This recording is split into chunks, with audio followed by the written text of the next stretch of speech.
Je nezaplatenie dane trestné? Za určitých okolností áno. Aj keď podáte daňové priznanie a správne určite výšku dane, jej nezaplatenie môže viesť k vážnemu problému, dokonca až k trestnoprávnej zodpovednosti. Tá je postihnutá trestnou sadzbou až do 5 rokov. Kedy k tomu dochádza? Ak daň nezaplatíte napriek tomu, že ste ju objektívne zaplatiť mohli. Inými slovami, peniaze ste mali, no daň ste neuhradili riadne a včas.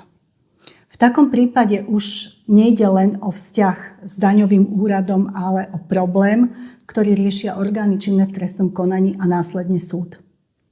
Ľudia sa často bránia vetou, veď som všetko priznal, nič som netajil, lenže samotné priznanie dane nestačí. Z pohľadu zákona je rovnako dôležité aj to, či bola daň zaplatená.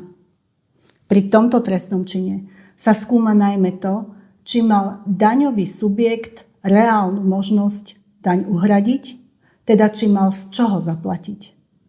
Ak peniaze boli k dispozícii, no použili sa na iné účely, zákon to môže vyhodnotiť ako úmyselné konanie.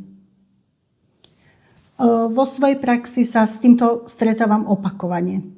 Práve preto platí, že ak sa dostanete do situácie, kedy daň nezaplatíte, je rozumné poradiť sa skôr, než sa z daňového problému stane trestná vec.